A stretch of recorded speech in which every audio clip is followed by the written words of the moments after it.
स्वामी तमेव शास्त्रप्रभवं प्रणम्य जगद्गुरूणां गुरुमञ्जसैव विशेषतो मे परम व्याख्यां करोम्यन्वपि चाहमेव।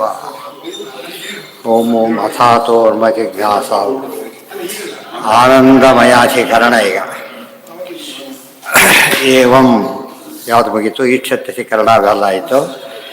ಈಗ ಅದ್ಭುತತ್ವಾದತಿರ್ವಾಚ್ಯಂ ತದರ್ಕ್ಯಾಜ್ಞೇಯಮೇವ ಚ ಅನಂತಗುಣಪೂರ್ಣತ್ವಾದಿತ್ಯೂದೇ ಪೈಗಿನಾಂ ಶ್ರುತಿ. ದೇವರನ್ನು ಅವಾಚ್ಯ ಅಂತ ಕರೆದ್ರೆ ಶಾಸ್ತ್ರಕ್ಕೆ ಅರ್ಥ ಏನು ಅಂದರೆ ಅದ್ಭುತ ಅಂತ ಅರ್ಥ. ಹೇಳೋದಕ್ಕೆ ಬರೋದಿಲ್ಲ, ಭಾರಿ ದೊಡ್ಡವನು ಅಂತ ಅರ್ಥನೇ ಹೊರತು ವಾಚ್ಯನೇ ಅಲ್ಲ ಅಂತ ಅರ್ಥ ಅಲ್ಲ. ಅದೇ ರೀತಿ ಅತರ್ಕ್ಯ ಅಂದ್ರೆ ಹಾಗೇನೆ, ದೇವ್ರ ಬಗ್ಗೆ ತರ್ಕ ಮಾಡೋಕ್ಕೆ ಬರೋದಿಲ್ಲ ಅಂದರೆ ಬರೋದಿಲ್ಲ ಅಂತಲ್ಲ, ಪೂರ್ಣ ಮಾಡೋಕ್ಕೆ ಬರೋದಿಲ್ಲ. ಅಜ್ಞೇಯ ಸಾಕಲ್ಲೇನ ಅಜ್ಞೇಯ, ಅಜ್ಞೇಯ ಅಂದ್ರೆ ಒಂದೇ, ಅಪ್ರಮೇಯ ಅಂದರೂ ಒಂದೇ. ಸಾಕು ಪೂರ್ತಿ ತಿಳಿಯಲಿಕ್ಕಾಗೋದಿಲ್ಲ ಅಂತಲೇ ಹೊರತು ಏನೂ ತಿಳಿಯಲಿಕ್ಕೆ, ಆಕಾಶ ನಮಗೆ ಏನೂ ಗೊತ್ತಿರಲಿಕ್ಕೆ ಆಗ್ತಿರಲಿಲ್ಲ, ಪೂರ್ತಿ ಗೊತ್ತಾದರೆ ಆಕಾಶನೇ ಆಗ್ತಿರಲಿಲ್ಲ. ಆದ್ದರಿಂದ ಯಥಾಯೋಗ್ಯ ಅಷ್ಟೇ. ಇದೆಲ್ಲ ಎಲ್ಲಿ ಹೇಳಿದ್ದಾರೆ ಅರ್ಥ? ಇದು ಹೇಳಿದರೆ ಇಷ್ಟು ಹೇಳಿದರೆ ಸಾಕೆ ಸಾಕು, ಆಧಾರ ಕೊಡ್ತಾರೆ. ಇತ್ಯೋದೇ ಪೈಕಿನಾಂ ಶ್ರುತಿ, ಪೈಂಗಿ ಶ್ರುತಿ ಅರ್ಥವನ್ನು ಹೇಳಿದೆ. ಅದ್ಭುತತ್ವಾದದುರ್ವಾಚ್ಯಂ ಬ್ರಹ್ಮಚಿತ್ತೇತ್ಯಮೇವ ಚ, ಪೈಂಗಿ ಶ್ರುತಿ ಕೊಟ್ಟು ಮಾಡಿದ್ದಾರಲ್ಲಿ. ಎಲ್ಲಿ ಎಲ್ಲೋ ತತ್ವೋದ್ಯೋಗದಲ್ಲಿ ಕೊಟ್ಟು ಮಾಡಿದ್ದಾರೆ. ಅವಾಚ್ಯವಿತಿ ತೇನೋ ಲೋಕೋಪಿ ವಕ್ತಿ ಆಶ್ಚರ್ಯತಮಂ ಭುವಿ, ಲೋಕದಲ್ಲೂ ಅಭ್ಯಾಸ ಇದೆ, ಯಾವ ತುಂಬ ಆಶ್ಚರ್ಯ ಹುಟ್ಟಿಸುತ್ತೋ ಅದನ್ನು ಅಬ್ಬ ಹೇಳೋದಕ್ಕೆ ಆಗೋದಿಲ್ಲ ಅಂತ ಹೇಳಿಬಿಡ್ತಾರೆ. ಅದು ಸಹಜ. ಆ ಮಾತಿನ ತಾತ್ಪರ್ಯ ಏನಂದ್ರೆ ಭಾರಿ ಅದ್ಭುತ, ಬಿಯಾಂಡ್ ಏನದು ವರ್ಡ್ಸ್, ಬಿಯಾಂಡ್ ಎಕ್ಸ್ಪ್ರೆಷನ್ ಅಂತ. ಇದಲ್ಲ ಎಕ್ಸ್ಪ್ರೆಷನ್ ಲೆಸ್ ಅಲ್ಲ, ಇನ್ಎಕ್ಸ್ಪ್ರೆಸಿಬಲ್ ಅಲ್ಲ, ಗೊತ್ತಾಯ್ತಾ? ಬಿಯಾಂಡ್ ಎಕ್ಸ್ಪ್ರೆಷನ್ ಅಂದರೆ ಪೂರ್ತಿ ಹೇಳೋದಕ್ಕಾಗೋದಿಲ್ಲ ಅಂತ ಅರ್ಥ. ಆನಂದಮಯಾಧಿಕರಣ. ನೆಕ್ಸ್ಟ್, ಏವಂ ಶಾಸ್ತ್ರಾವಗಮ್ಯತ್ವೇ ವಿಭಾಗೇನ ಸಮನ್ವಯಾತ್ ಆನಂದಮಯ ಇತ್ಯಾದಿನ ಅಪಿ ಅಧ್ಯಾಯೇನ ವದತ್ಯಜಃ. ಇಷ್ಟು ಶುರು ಮಾಡಿಬಿಟ್ಟಿನ್ನ ಏನಾಯಿತು? ಬ್ರಹ್ಮರಕ್ಷ ಅಥಾತೋ ಬ್ರಹ್ಮ ಜಿಜ್ಞಾಸ. ಪರಮಾತ್ಮ ಯಾರು, ಏನು ಮಾಡ್ತಾನೆ? ಜನ್ಮಾದ್ಯಸ್ಯ ಯತಃ. ಹೇಗೆ ತಿಳಿಬೇಕು? ಶಾಸ್ತ್ರಯೋನಿತ್ವಾತ್. ಹೇಗೆ ಅರ್ಥ ಮಾಡ್ಕೋಬೇಕು ಶಾಸ್ತ್ರದಲ್ಲಿ ವಿರೋಧ ಬಂದಾಗ ಅಂದರೆ ತತ್ವ ಸಮನ್ವಯಾತ್. ಅಷ್ಟು ಹೇಳಿ ಬ್ರಹ್ಮ ಅವಾಚ್ಯ ಅಂತ ಹೇಳಿದ್ರೆ ಅವಾಚ್ಯನಲ್ಲ ಈ ರೀತಿ ಅಂತ ಹೇಳಿ ಇನ್ನು ಸಮನ್ವಯ ಶುರು ಮಾಡ್ತಾರೆ. ಸಮನ್ವಯ ಮಾಡಬೇಕು ಅಂತ ಹೇಳಿದ್ರು, ಸಮನ್ವಯ ಮಾಡ್ತಾರೆ. ಈಗ ಆನಂದಮಯಾಧಿಕರಣ ಅಂತ ಅದಕ್ಕೆ ಹೆಸರು. ತೈತಿರಿ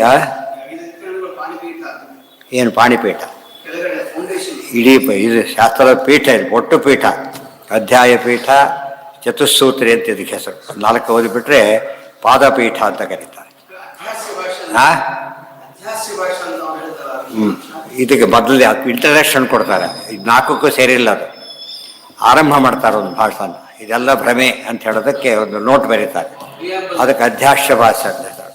ಆಮೇಲೆ ಅವೆಲ್ಲ ಕೂಡ ಹಾಗೆ ಮತ್ತು ಅಧ್ಯಾಶ್ಯ ಈ ರೀತಿ. ಯಥಾಚಾಯಮೇವ ಅರ್ಥ ಸರ್ವೇಷಾಂ ವೇದಾಂತಾನಾಂ ತಥಾ ವಯಂ ಅಸ್ಯಾಂ ಶಾರೀರಿಕ ಮೀಮಾಂಸಾಯಾಂ ಪ್ರದರ್ಶಯಿಷ್ಯಾಮಃ. ಇದಿಷ್ಟು ಅಧ್ಯಾಸ ಭಾಷೆದ ಕೊನೆ ಮಾತಿತ್ತು. ಇದು ಪ್ರಿಯಾಂಬಲ್ ಕೊಟ್ಬಿಟ್ಟು ಈಗ ಅದು ಆ ರೀತಿ ಅರ್ಥ ಇದು ಬರಹ ಮಾಡ್ತೇವೆ ಅಂತ ಹೇಳ್ತಾರೆ. ಈ ಅರ್ಥ ಇದು ಬರಹಾಗೆ ಜೋಡಿಸ್ತೇವೆ, ಅರ್ಥ ಆಯ್ತಾ? ಆ ಅರ್ಥ ಅಲ್ಲ, ಇದು ಆ ಅರ್ಥ ಬರಹ ನಾವು ಮಾಡ್ತೇವೆ ಅಂತೇಳಿ. ಅಂದರೆ ನಮ್ಮಲ್ಲಿ ಪದ್ಧತಿ ಇದೆ, ತಲೆ ತಕ್ಕಂತೆ ಕ್ಯಾಪ್ ಹಾಕಬೇಕು, ಕ್ಯಾಪೆ ತಕ್ಕಂತೆ ತಲೆ ಕಟ್ ಮಾಡಬೇಕು ಅಂತ ಪ್ರಶ್ನೆ ಬಂದರೆ ಮನಸ್ಸಲ್ಲಿ ಒಂದು ವಿಷಯ ನಿಶ್ಚಯ ಮಾಡಿಕೊಂಡು ಆ ಅರ್ಥ ಬರ ಮಾಡೋದಲ್ಲ, ಆ ಅರ್ಥಕ್ಕೆ ತಕ್ಕಂತೆ ನಮ್ಮ ಮನಸ್ಸು ಬದಲಾಯಿಸ್ಬೇಕದು. ಅದು ಸೈನ್ಸ್. ಅದು ಹೇಗೆ ನಮಗೆ ಆಬ್ಜೆಕ್ಟಿವ್ ವಿಷಯ ಸಿಗ್ತಾ ಹೋಗ್ತದೆ, ಏನು ಮಾಡ್ಬೇಕು ನಾವು? ನಮ್ಮ ಥಿಯರಿ ಚೇಂಜ್ ಮಾಡ್ತಾ ಹೋಗ್ಬೇಕು. ಥಿಯರಿ ತಕ್ಕಂತೆ ಬೆಂಡ್ ಮಾಡಬಾರ್ದು. ಬೆಂಡ್ ಎಲ್ಲಿವರೆಗೂ ಮಾಡ್ಬೋದು? ಹೊಂದಾಣಿಕೆ ಬರೋದಾದರೆ ಮಾಡ್ಬೋದು, ಗೊತ್ತಾಯ್ತು? ಎಲ್ಲಿವರೆಗೂ ಮಾಡಬಾರ್ದು? ಕೂದಲು ಕಟ್ ಮಾಡೋದು, ತಲೆ ಕಟ್ ಮಾಡೋಕ್ಕಾಗ್ತದ?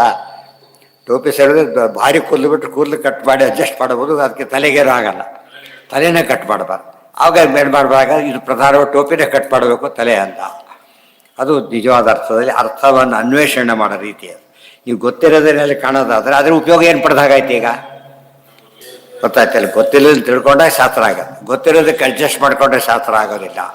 ಅದಕ್ಕೆ ಹನುಮಂತ ದೇವರು 50,000 ಯೋಜನೆ ಹಾರಿದರು, ಅದು ಯಾರಿಗೂ ಹಾರ್ಲಿಕ್ಕೆ ಸಾಧ್ಯ ಇಲ್ಲ. 5 ಕಿಲೋಮೀಟ್ರ್ ಹಾರಿದರು. ನಮ್ಮವರೇ ಬರ್ದಾರಿದ್ದಾನೆ ಆ ಥರ, 5 ಕಿಲೋಮೀಟ್ರ್ ಹಾರಿದರು. ಹಾಗೆ ನಮಗೆ ಸಂಜೆವರೆಗೆ ಸಿಗಬೇಕಾಗಿತ್ತಲ್ಲ, ಅಲ್ಲೇ ಆ ಕಡೆಗೆ 5 ಕಿಲೋ ಈ ಕಡೆ ಸಿಗಬೇಕಾಗಿತ್ತಲ್ಲ. ಅಂದರೆ ಅಂದರೆ ನಮ್ಗೆ ಯಾವುದನ್ನು ಒಪ್ಲಿಕ್ಕೆ ಸಾಧ್ಯ ಇಲ್ಲ, ಅದಕ್ಕೆ ನಾವು ಇಲ್ಲ ಅಂತ ಹೇಳೋದು, ನಮಗೆ ಅಡ್ಜಸ್ಟ್ ಮಾಡ್ಕೊಳ್ಳೋದು ತಪ್ಪದು. ಅದ್ರ ತೇರ್ಬೇಕು ನಾವು. ಪ್ರತಿಸರ್ತಿ ಅದೇ ಮೆಟ್ಲಿಗೆ ಕಾಲಿರ್ತೀರಿ, ಮುಂದೆ ಹೋಗೋದು ಯಾವಾಗ? ಒಂದೊಂದು ಮೆಟ್ಲು ಮುಂದೆ ಹೋಗ್ತಾ ಬರಬೇಕು. ಅದಕ್ಕೆ ಹೇಳ್ತಾರೆ ಆನಂದಮಯ ಇತ್ಯಾದಿ. ಈಗ ಆನಂದಮಯ ಸಮನ್ವಯ ಮಾಡಬೇಕಾಯ್ತು. ಅಲ್ಲಿರೋದು ಇಷ್ಟೇ, ಆನಂದಮಯ ಅಂತ ಒಬ್ಬರಿದ್ದಾನೆ, ಅವನು ಪುಚ್ಛ ಬ್ರಹ್ಮ ಅಂತ ಹೇಳಿದರು. ಆನಂದಮಯ ಅಂತ ಒಬ್ಬರಿದ್ದಾರೆ, ಅವನು ಪುಚ್ಛ ಬ್ರಹ್ಮ. ಹಾಗಿದ್ದರೆ ಆನಂದಮಯ ದೊಡ್ಡದೋ ಬ್ರಹ್ಮ ದೊಡ್ಡದೋ? ಸರಿ ಯೋಚನೆ ಮಾಡಬೇಕು. ಆನಂದಮಯನ ಪುಚ್ಛ ಬ್ರಹ್ಮ ಅಂದರೆ ಬ್ರಹ್ಮ ದೊಡ್ಡವನು ಆನಂದಮಯ ದೊಡ್ಡವನು? ಒಂದು ಹೇಳ್ಬೇಕು. ಆ ಮಾತಿನ ಅರ್ಥ ಏನು? ಆನಂದಮಯ ಅಂದರೆ ಅವನ ಪುಚ್ಛ ಬ್ರಹ್ಮ. ಈ ಗೋ ಇದೆ, ಗೋ ದೊಡ್ಡದು, ಅವ್ರ ಬಾಲ ದೊಡ್ಡದ? ಗೋ ಬಾಲ ಆಡಿಸ್ಬೇಕು, ಗೋ ಬಾಲ ಆಡಿಸುತ್ತೋ ಬಾಲ ಗೋಡ್ ಆಡಿಸುತ್ತೋ? ಆದ್ದರಿಂದ ನೀವು ಬ್ರಹ್ಮ ಜಿಜ್ಞಾಸೆ ಮಾಡಿ ಅಂತೀರಿ, ಬ್ರಹ್ಮ ಪುಚ್ಛ, ಆನಂದಮಯ ಮೂಲ. ಅಥವಾ ಆನಂದಮಯ ಜಿಜ್ಞಾಸ ಆಗಬೇಕು. ಆನಂದ ಅಥವಾ ಬ್ರಹ್ಮ ಜಿಜ್ಞಾಸೆ ಯಾಕೆ ಮಾಡ್ತೀರಿ ಅಂತ ಪ್ರಶ್ನೆ. ಅವಯವ ಅವಯವಗಳಲ್ಲಿ ಯಾವ್ದು ದೊಡ್ಡದು? ಅವಯವೇ ದೊಡ್ಡದು. ಅದಕ್ಕೆ ಅರ್ಥ ಗೊತ್ತಿರ್ಬೇಕು ಮೊದಲು. ಧನ ಧನಿ, ಧನಿ ಅಂದ್ರೇನು? ಧನ ಇರೋನು. ಅದೇ ರೀತಿ ಅವಯವ ಇರೋನು ಅವಯವಿ. ಆದಷ್ಟು ಇಲ್ಲಿ ಯಾವ್ದು ದೊಡ್ಡದು ಅಂದರೆ ಅವಯವೇ. ಆದ್ದರಿಂದ ಆನಂದಮಯ ಅವಯವ ಅಲ್ಲ, ಅವಯವೇ ಅದು. ಬ್ರಹ್ಮ ಅವಯವ. ಅಂದಮೇಲೆ ಆನಂದಮಯ ಅಭ್ಯಾಸ ಬಿಟ್ಟುಬಿಟ್ಟು ಅಥವಾ ಬ್ರಹ್ಮ ಜಿಜ್ಞಾಸ ಅಂತ ಹೇಳ್ತಾರಲ್ಲ ಅಂತ ಕೇಳಿದ್ರೆ ಹೇಳ್ತಾರೆ, ಅಲ್ಲ, ಆನಂದಮಯನೇ ಬ್ರಹ್ಮ. ಪರಮಾತ್ಮನೇ ಕೈಕಾಲು ಅಂದರೂ ಒಂದೇ, ಪರಮಾತ್ಮ ಅಂದರೂ ಒಂದೇನೆ. ಅದನ್ನು ಹೇಳಬೇಕಾಯ್ತು. ಇದು ದೊಡ್ಡ ಸಮನ್ವಯ. ಯಾತಕ್ಕೆ ಈ ಪದನೇ ಬದಲಾಯಿಸ್ಕೊಂಡ್ರು ಆನಂದಮಯ ಅಂದರೆ, ಎಲ್ಲ ಗುಣಗಳಿಗೂ ಮೂಲ ಗುಣ ಆನಂದ. ಏನೇನೋ ಇದೆ ಮನೆಯಲ್ಲಿ, ಹುಚ್ಚಾಪಟ್ಟೆ ಇದೆ. ಯಾರೋ ಕೇಳ್ತಾರೆ, ಅಯ್ಯೋ ಮನಸ್ಸು ನೆಮ್ಮದಿನೇ ಇಲ್ಲ, ಕತೆ ಮುಗಿದೋಯ್ತು. ಆ ರೈಕ್ವ ಏನೂ ಇಲ್ಲ, ಆನಂದವಾಗಿದ್ದಾನೆ, ಅಲ್ಟಿಮೇಟ್. ಅದಕ್ಕೆ ದೇವರಲ್ಲಿ ಮೊದಲು ಏನು ಹುಡುಕ್ಬೇಕು ನಾವೀಗ? ನಮಗೆ ಬೇಕಾಗಿರೋದು ಆನಂದನೇ. ಮತ್ತೆ ಏಕಲು ಸುಖಮೇವ ಮೇಷ್ಯ. ಅದಕ್ಕೆ ಆನಂದ ಮೊದಲು ಬರ್ತಾರೆ. ದ್ವಾದಶ ಸ್ತೋತ್ರಗಳು ಹಾಗೇನೆ, ಒಂದೇ ಒಂದಂ ಸದಾನಂದಂ ವಾಸುದೇವಂ ನಿರಂಜನ. ಎಲ್ಲ ಒಂದಕ್ಕೊಂದು ಟ್ಯಾಲಿ ಮಾಡ್ತಾ ಹೋಗ್ಬೇಕು. ಹಾಗೆ ನಮಗೆ ದಾಲ್ಡೆ ಬರುತ್ತೆ, ಯಾವುದು ಪ್ರಧಾನ. ಎಲ್ಲ ನಾವು ಪ್ರತಿಯೊಂದು ಕಾರ್ಯದ ಹಿಂದೆ ನಮಗೇನಿರುತ್ತೆ, ಈಗ ಸುಮ್ಮನೆ ಕೈ ಹೀಗಂತೀವಿ, ಏನು ಸ್ವಲ್ಪ ರಿಲೀಫ್ ಸಿಗುತ್ತೆ, ಅದು ಆನಂದ. ಏನೇ ಕೆಲಸ ಮಾಡಿದ್ರೆ ಆನಂದ ಉದ್ದೇಶ. ಅನಿಷ್ಟ ನಿವೃತ್ತಿ, ಇಷ್ಟ ಪ್ರಾಪ್ತಿ. ಅದಕ್ಕೆ ದೇವರಲ್ಲಿ ಎಷ್ಟಿದೆ? ಆನಂದಮಯ. ಆನಂದಮಯ. ಬೆಲ್ಲ ಜಾಸ್ತಿ ಆಗಿದ್ದರೆ ಹೆಚ್ಚು ಅಂತಾರೆ, ಸ್ವಲ್ಪ ಜಾಸ್ತಿ. ಭಾಳ ಜಾಸ್ತಿ ಆಗಿದ್ದರೆ ಹೆಚ್ಚಾಗಿಲ್ಲರಿ, ಅದೇ ಆಗಿಬಿಟ್ಟಿದೆ. ಆನಂದಮಯ, ಬೆಲ್ಲಮಯ, ಸಕ್ಕರೆಮಯ ಅಂತ ಹೇಳಿದಾಗ ಆನಂದಮಯ ಪರಮಾತ್ಮ.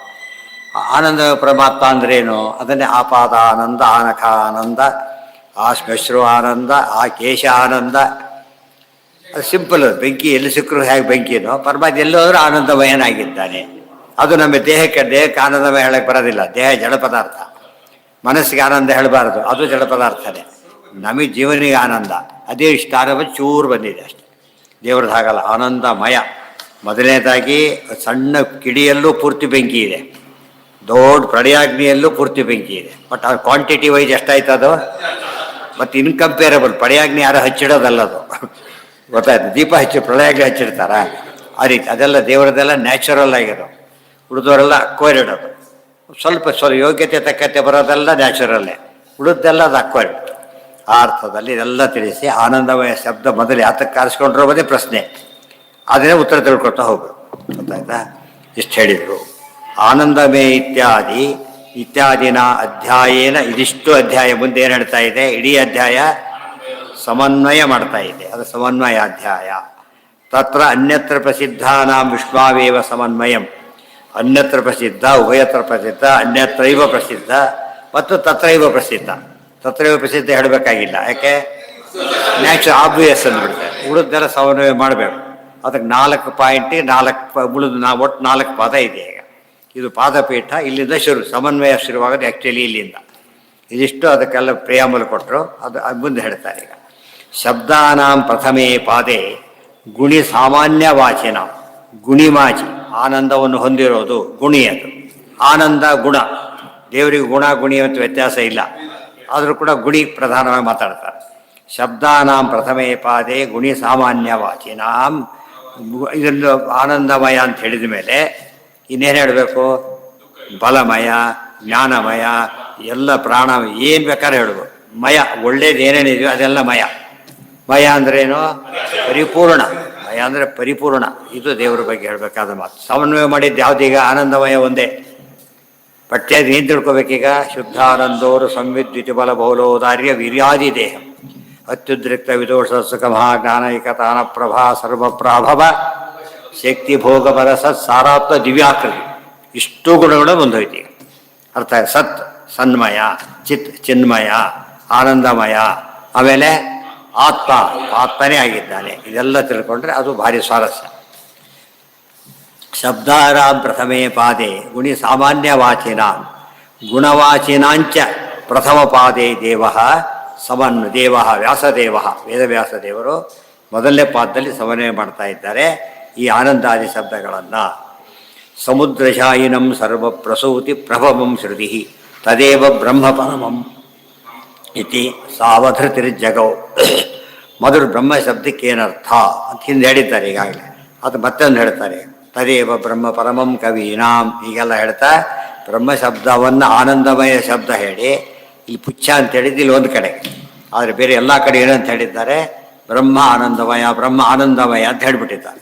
ದೇರ್ಫೋರ್ ಬ್ರಹ್ಮ ಆನಂದಮಯ ಅಂತ ಹೇಳಿದರೆ ಆನಂದಮಯನ ಪುಚ್ಛ ಅಂತ ಹೇಳಿದರೆ ಪರಮಾತ್ಮ ಅವಯವ ಭೇದ ಇಲ್ಲ. ಆದ್ದರಿಂದ ಅಥಾತೋ ಬ್ರಹ್ಮ ಜಿಜ್ಞಾಸ ಅಂದ್ರೆ ಒಂದೇ ಇದೆ.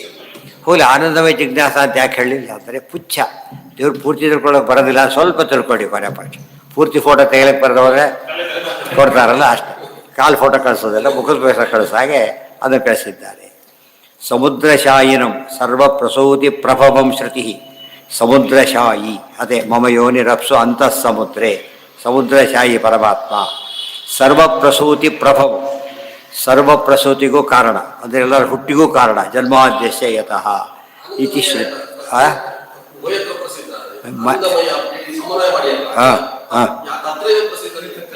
ತತ್ರವೇ ಪ್ರಸಿದ್ಧ ಅಲ್ಲ. ಇಲ್ಲಿ ಪ್ರಶ್ನೆ ಬಂದಿದ್ದೇನು ಅಂದರೆ ಬ್ರಹ್ಮ ಮತ್ತು ಆನಂದಮಯ ಈ ಉಳಿದೆಲ್ಲ ಆಮೇಲೆ ಇದು ಒಂದು ಭಾಗ ಇದೆ ಅಷ್ಟೇ. ಭಾಗ ಇದೆ. ಭಾಗ ಜಿಜ್ಞಾಸೆ ಮಾಡ್ತಾರೋ ವಸ್ತು ಜಿಜ್ಞಾಸೆ ಮಾಡ್ತಾರೋ? ವಸ್ತು ಜಿಜ್ಞಾಸೆ ಮಾಡಬೇಕು. ವಸ್ತು ಆನಂದಮಯ ಆಯ್ತು, ಹೌದು, ಪದ ಕಾಣುತ್ತೆ. ದೇವ್ರು ಉಳಿದವ್ರ ಪ್ರಶ್ನೆ ಬಂದರೆ ಒಪ್ಪಬೇಕಾದ್ರೆ ದೇವ್ರ ಬಗ್ಗೆ ಪ್ರಶ್ನೆ ಇಲ್ಲ. ಹಾವನ್ನು ಮುಟ್ಬೇಡ ಅಂತ ಕೇಳಿದರೆ ಹಾವಿನ ಉಳಿದ ಭಾಗ ಇಟ್ಕೊಂಡು ಗಡಿ ಮಾತ್ರ ಮುಟ್ಬಾರ್ದು ಅಂತ ಹೇಳ್ತಾನೆ. ಮುಟ್ಟೋದ ಹೊಡೆದೇ ಹೊಡೆಯುತ್ತೆ, ಅದು ಬಿಡೋದಿಲ್ಲ. ಅಲ್ಲಿ ವಿಷಯ ಇಲ್ಲದೆ ಹೋದ್ರೂ ಹೊಡೆಯೋ ಶಕ್ತಿ ಅದಕ್ಕಿದೆ. ಆ ರೀತಿ ದೇವರ ಆನಂದಮಯ ಅಂತ ಹೇಳಿದ್ರೆ ಪರಿಪೂರ್ಣತೆಯ ಒಂದು ಅಲ್ಟಿಮೇಟ್ ಅಂದರೆ ಮಯ. ಪರಿಪೂರ್ಣತೆ ಹೇಳಬೇಕಾದ್ರೆ ಮಯ ಅಂತ ಹೇಳಬೇಕು. ಅದಕ್ಕೆ ದೇವರು ಬರೀ ಆನಂದ, ನಮ್ಮಲ್ಲೂ ಚೂರು ಆನಂದ ಇದೆಯಲ್ಲ ಅಂತ ಹೇಳ್ಬೋದು. ಅದಲ್ಲ ಅಂತ ಹೇಳೋದಕ್ಕೋಸ್ಕರ ಆನಂದಮಯ ಅಂತ ಹೇಳಿದರು. ತದೇವ ಬ್ರಹ್ಮ ಪರಮಂ ಕವೀನಾಂ. ಇದೆಲ್ಲ ವಿಷ್ಣು ತಲೆ ಪೂರ್ತಿ ಉಲ್ಲೇಖ ಮಾಡಿದ್ದಾರೆ ತತ್ವನಿರ್ಣಯದೊಳಗೆ. ಚೌಸಲ್ಟ್ ಮಾಡ್ತಾರೆ. ಸಾವಧೃತಿ ಜಗವು. ಸಾವಧೃತಿ ಅಂದ್ರೇನು? ಅಸಲ್ಟ್ ಮಾಡಿದ್ದಾರೆ. ಅವಧಾನ ಮತ್ತು ಅಸಲ್ಟ್ ಮಾಡೋದು, ಅಸಲ್ಟ್ ಮಾಡಿ ಹೇಳಿದ್ದಾರೆ. ಆದ್ದರಿಂದ ಬ್ರಹ್ಮ ಪ್ರಧಾನವಾಗ್ತಾನೆ. ಬುಡಿದವರ ಬಗ್ಗೆ ಆದರೆ ಸ್ವಲ್ಪ ಹೆಚ್ಚು ಕಡಿಮೆ ಆಗಬಹುದು, ದೇವರ ಬಗ್ಗೆ ಆಗೋದಿಲ್ಲ. ಆದ್ದರಿಂದ ಆನಂದಮಯ ಇಜಿಕೊಟ್ಟು ಬ್ರಹ್ಮ ಆದ್ದರಿಂದ ಹೇಳಿದರು. ಅಥೋತೋ ಬ್ರಹ್ಮಶಬ್ದಶ್ಚ ತತ್ರೈವ ನಿಯತತ್ವತಃ. ನಿಯತ ಅಂದ್ರೇನು? ಆನಂದಮಯ ಇಜಿಕೊಟ್ಟು ಬ್ರಹ್ಮ ಅಂತ ನಿಯತ ಆ್ಯಸ್ ಎ ರೂಲ್ ಸೆಟ್ಲ್ ಆಗಿರೋದ್ರಿಂದ ಕನ್ಫ್ಯೂಷನ್ಗೆ ಅವಕಾಶ ಇಲ್ಲ. ಏ ಅನ್ನಂ ಬ್ರಹ್ಮ ಇತ್ಯಾದಿ ರೂಪಾತ್ ಅಭ್ಯಾಸಾತ್ ತೈತ್ಯರೀಯಕೆ ಅನ್ಯಾಸು ಚೈತದ್ರೂಪಾಸು ಶಾಖಾಸ್ವಪಿ ಮಹಾಯ ಸಹಸ್ರಶಃ ಆನಂದಮಯ ಇತ್ಯಾದ್ಯೈ ಶಬ್ದೈ ವಾಚ್ಯೋ ಹರಿಸ್ವಯಂ. ಇದು ಸೂತ್ರ. ಇದು ಒಂದು ಕಡೆ ಆನಂದಮಯ ಅಂತ ಹೇಳಿದ ಮೇಲೆ ಇದು ಯಾವುದೇ ವೇದ ಯಾವುದೇ ಭಾಗದಲ್ಲಿ ಬಂದಿದ್ರು ಕೂಡ ಮಯಟ್ ಅಂದರೆ ಏನರ್ಥ? ಪೂರ್ಣ. ದೇವರಿಗೆ ಅರ್ಥ ಮಾಡಬೇಕು, ಬೇರೆ ಅಲ್ಲ. ಇಲ್ಲಿ ಮಾತ್ರ ಅಲ್ಲ. ಈ ಸ್ಕ್ರೂ ಹೀಗಿರುತ್ತೆ ಅಂತ ಈ ಸ್ಕ್ರೂ ಮಾತ್ರ ಅಲ್ಲ, ಅದು ಎಲ್ಲ ಸ್ಕ್ರೂಗಳು ಅಪ್ಲೈ. ಅದಕ್ಕೆ ಹೇಳಿದಲ್ಲ, ಒಂದು ನಖನಿಕೃತನ ತೋರಿಸ್ಬಿಟ್ರೆ, ನೇಲ್ ಕಟ್ಟರ್ ತೋರಿಸ್ಬಿಟ್ರೆ ಏನು ಗೊತ್ತಾಗುತ್ತೆ ನಮಗೆ? ಸ್ಟೀಲ್ ಪದಾರ್ಥ ಹೇಗಿರುತ್ತೆ ಗೊತ್ತಾಗುತ್ತೆ. ಒಂದು ಸುವರ್ಣದ ಆಭರಣ ತೋರಿಸಿ ಸುವರ್ಣ ಹೇಗಿರುತ್ತೆ ಗೊತ್ತಾಗುತ್ತೆ. ಅದಕ್ಕೆ ಆನಂದಮಯ ಅಂತ ಅರ್ಥ ಮಾಡ್ಕೊಂಡ್ಮೇಲೆ ಎಲ್ಲೇ ಇಂಥ ಮಾತು ಬಂದರೂ ಕೂಡ ಅದು ಯಾರಿಗೆ ಅಪ್ಲಿಕಬಲ್? ಮುಖ್ಯವಾಗಿ ದೇವರಿಗೇನೆ. ಏ ಅನ್ನಂ ಬ್ರಹ್ಮ ಮುಂದೆ ಹೇಳ್ತಾ ಅನ್ನಂ ಬ್ರಹ್ಮ ಇತಿ ರೂಪಾದೋ ಅನ್ನಂ ಬ್ರಹ್ಮ ಹಾಗೆಲ್ಲ ಹೇಳ್ತಾ ಬಂದರು. ಅದರಲ್ಲಿ ಎಲ್ಲ ಕೂಡ ಅರ್ಥ ಏನು ಅಂದರೆ ಅಲ್ಲಿ ಇಲ್ಲಿ ಅನ್ನ ಅನ್ನಮಯ, ಆನಂದ ಆನಂದಮಯ. ಕೆಲಸ ಆನಂದಂ ಬ್ರಹ್ಮೇತಿ ಬೇಜಾನಾಥ್ ಅಂದ್ಬಿಡ್ತಾರೆ. ಆನಂದ ಬ್ರಹ್ಮ, ಆನಂದಮಯನೂ ಬ್ರಹ್ಮ. ಆದ್ದರಿಂದ ದೇವರ ಬಗ್ಗೆ ಯಾವ ರೀತಿ ಹೇಳಿದ್ರೂ ದೋಷ ಇಲ್ಲ. ಸ್ವಗತ ಭೇದ ವಿವರ್ಜಿತನಾದ್ದರಿಂದ ಏ ಅನ್ನಂ ಬ್ರಹ್ಮ ಇತ್ಯಾದಿ ರೂಪಾತ್ ಅನ್ಯ ಅಭ್ಯಾಸಾತ್ ತೈತ್ಯರೀಯಕೆ ಅಭ್ಯಾಸ ಅಂದ್ರೆ ಪುನಃ ಪುನಃ ಹೇಳೋದಕ್ಕೆ ಅಭ್ಯಾಸ ಅಂತ ಕರೀತಾರೆ. ಅದಕ್ಕೆ ಹತ್ತು ಬರೀ ಅಭ್ಯಾಸ ಅದು. ಪುನಃ ಪುನಃ ಬರೆದ್ರೆ ಜಿರಾಕ್ಸ್ ಮಾಡಿಸಿದ್ರಲ್ಲ, ಹಸ್ತರ್ ಪುರುಷೋಕ್ತ ಬರೀ ಅಂದರೆ ಜಿರಾಕ್ಸ್ ಮಾಡಿಸಿಟ್ರು. ಜಿರಾಕ್ಸ್ ಹಾಕಿ ಅವ್ರಿಗೆ ಲಾಭ ಆಯಿತು, ಇವ್ರಿಗೇನು ಆಗಲಿಲ್ಲ. ಇವರೇ ಬರೆದ್ರೆ ಏನಾಗ್ತಿತ್ತು, ಇವನೇ ಲಾಭ ಆಗಿದೆ. ಅದಕ್ಕೆ ತುಂಬ ಜನ ಅಭ್ಯಾಸ ಶಬ್ದ ಇದು ಗಾಯತ್ರಿ ಮಂತ್ರ ಯಾಕೆ ಹೇಳಬೇಕು ಅಂತ ಕೇಳಿದರೆ, ಯಾಕೆ ರಿಪೀಟ್ ಮಾಡಬೇಕು ಯಾವಾಗಲೂ ಅದನ್ನು? ದೇವರು ನಮ್ಮ ಪ್ರೇರಕತೆ ಯಾವಾಗಲೂ ಜ್ಞಾನ ಇರಬೇಕು. ಸ್ವಾಮಿ ದೇವರ ಸ್ವಾಮಿ ಅಂತ ಸದಾ ಅನುಸಂಧಾನ ಬರೋಕೆ ಗಾಯತ್ರಿ ಮಂತ್ರದ ಪರ್ಪಲ್ಟ್ ಅದೇನೆ. ಅದಕ್ಕೆ ಯಾವಾಗಲೂ ಗಾಯತ್ರಿ ಮಂತ್ರ ಹೇಳಬೇಕು. ಹೇಳಕ್ಕೆ ಬರೋದಿಲ್ಲ ಅಂತ 10, 100 ಹೇಳಿಬಿಟ್ಟು ಉಳಿದೆಲ್ಲ ಅಪ್ಲೈ ಮಾಡ್ತಾ ಇರಬೇಕು. ನಾವು ಬೇರೆ ಬೇರೆ ಭಾಷೆಯಲ್ಲಿ ಹೇಳಿದರೂ ಕೂಡ ಕೊನೆಗೆ ಅದು ಪ್ರಚೋದಯ, ದೇವ್ರ ಪ್ರಚೋದನೆ ಮಾಡಬೇಕು ಅಂತ ಅರ್ಥ. ಅದೇ ರೀತಿಯೇ ಇಲ್ಲಿ ತಿಳ್ಕೊಳ್ಳಿ. ಅನ್ಯಾಸು ಚೈತ ಪ್ರತಿಯೊಂದು ಅಧಿಕರಣಕ್ಕೆ ಈ ರೀತಿ ಪ್ರಿಯಾಂಬಲ್ ಕೊಡ್ತಾರಲ್ಲ, ಅದು ವೆರಿ ಇಂಪಾರ್ಟೆಂಟ್. ಒಂದು ಸಮನ್ವಯ ಮಾಡ್ಬೇಕಾದ್ರೆ 10-20 ಶಬ್ದ ಮಾಡಿದ ತಕ್ಷಣ ಮುಗಿದೋಯ್ತು ಅಂದುಬಿಡ್ತಾರೆ. ಮುಗಿದೋಗಿಲ್ಲ. ಏನರ್ಥ ಆಯ್ತು ಈಗ? ಸೂತ್ರ, ಒಂದೊಂದು ಸೂತ್ರ ಅಂತ ಹೇಳಿದ್ರೇನೆ ಫಾರ್ಮುಲಾ. ಆ ಫಾರ್ಮುಲಾ ಅಂಥದ್ದು m+n² ಎಷ್ಟು ಹೋಲ್ಸ್ಕೊಂಡು ಬಂದರೂ ಅಷ್ಟೇ ಅರ್ಥ. 1+2 ಹೋಲ್ಸ್ಕೊಂಡು ಆದರೂ ಅಷ್ಟೇ, a+b ಆದರೂ ಅಷ್ಟೇ, p+q ಆದರೂ ಅಷ್ಟೇ. ಅದು ಇನ್ಫೈನೈಟ್ ಬಂದರೂ ಅದೇ ಉತ್ತರನೇ. ಅದಕ್ಕೆ ಸಾರವದ್ ವಿಶ್ವತೋಮುಖಂ ಸೂತ್ರ ಅಂದ್ರೇನು? ಸಾರವದ್ ವಿಶ್ವತೋಮುಖಂ. ಮೀನಾಕೆ ಚೆಂಡು ಕೆಳಗೆ ಬೀಳುತ್ತೆ ಅಂತ ಹೇಳಿಬಿಟ್ಟಿವೆ, ಕೆಳಗೆ ಬಿಟ್ಟು ಬಿದ್ದೇ ಬೀಳುತ್ತೆ ಅಂತ. ಎಲ್ಲೋದ್ರೂ ಕೂಡ ನಮ್ಮಲ್ಲಿ ನಿಮ್ಮಲ್ಲಿ ಬಿಡುತ್ತಾ, ಎಲ್ಲರೂ ಹುಡ್ಕೋತ ಓಡಾಡ್ತಾರೆ ಯಾವಾಗಲೂ ಕೂಡ.